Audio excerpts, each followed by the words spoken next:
Hey Brinkley family, this is Dustin, your RV specialist. So today I'm looking at a Brinkley fifth wheel and I'm gonna pop over on Gino. He's out here doing a wool bearing pack, what started out as a wool bearing pack.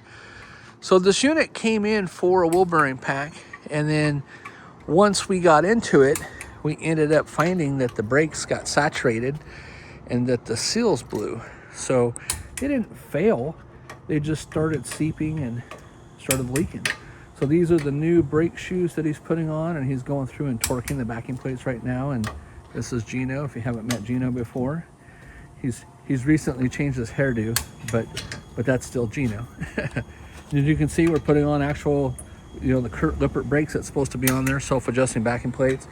And here's where he's got the hubs, or the drums have all been remachined. So they've cut all the surfaces on them, all four of them, and then that stuff that looks kind of like peanut butter, that's that Thermoplex. So that's a grease that's compatible with almost any brand that's out there. It's actually a lot better product than your high temp red grease. Basically, the companies that we purchase this from say that if you have a bearing go bad, or you won't have a bearing go bad with that grease. And so that's the outer bearings in there that he's got marked. And as you can see, he's got all the hubs. We mark, anytime we do this, we mark the hubs, or the drums, excuse me, as well as we have them in our cart. And so the guys go through and they mark all the tires, they mark all the backing plates, so we know exactly what's where and all that kind of fun stuff. So anyway, stay tuned for more. I just wanted to come up and catch a quick glimpse brief on this one.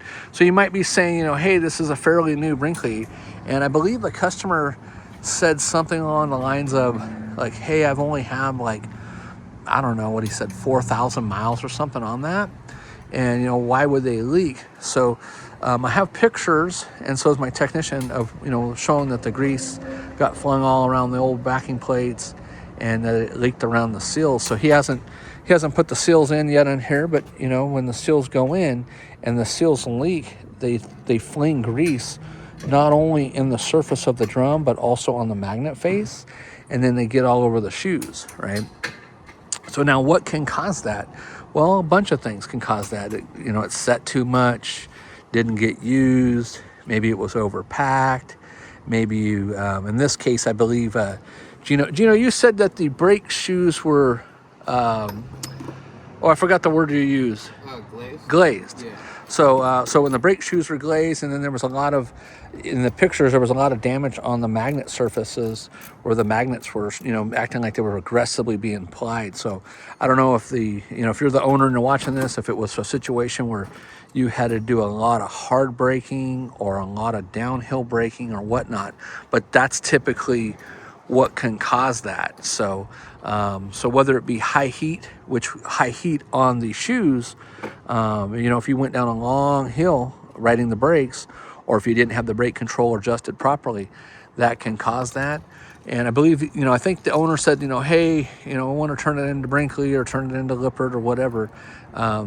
There's no failure other than, you were here for normal brake maintenance and the seals will leak. So we'll let you take that up with them. I'll go over that with you when you come in, but there's nothing on my end that I can go through and justify to say, hey, here's something that failed that shouldn't have failed and why. And he's actually over here putting in the seals now as we speak. So I'll come over here and catch that with him.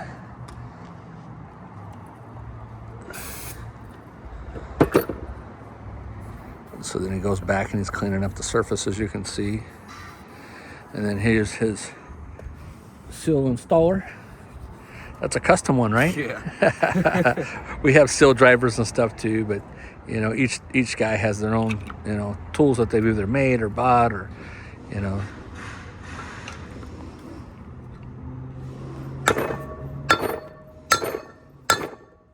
All right, so there it is. So keep in mind these seals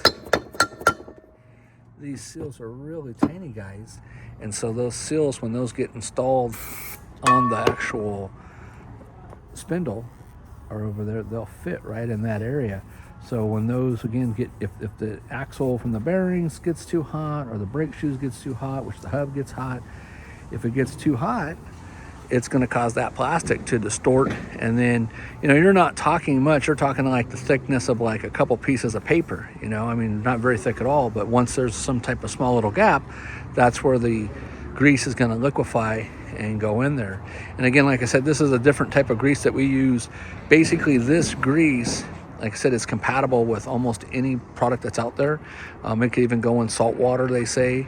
I wouldn't test to do that, but they say you can do that. It has to be put in a warmer on it, so when he's getting the grease to pack it, or putting it in the bearings, it actually comes out of a 5-gallon bucket with a blanket that goes around it that heats it, almost like a waterbed heater, in order to pump it out of the container itself. And then it's thick. We call it like Skippy peanut butter because that's kind of the color it looks. So, but anyways, it lasts a lot longer. We've actually had units come back in. What would you say the oldest unit you had come back in after having this in? 2-3 years? Yeah, I think it was like 2 years, and it's still basically the same color even. And looked just like we did it, huh? Yeah, pretty much.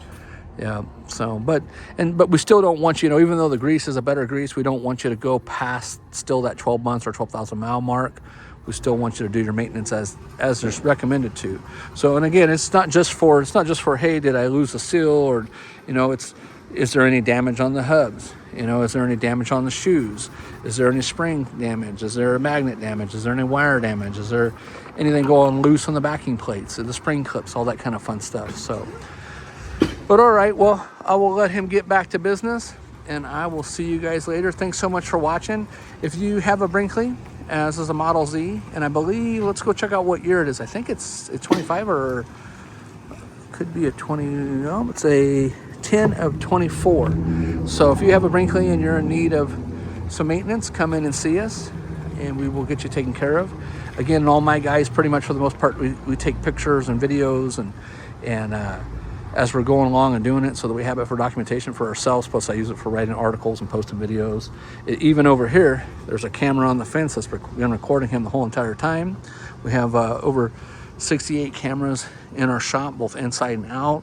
So pretty much everything that the guys do is getting recorded. So, all right, well, thanks so much for watching. This is Dustin, your RV Specialist. And if you haven't joined us on our Brinkley RV owners maintenance and repairs in the RV shop with Dustin, we encourage you to do so.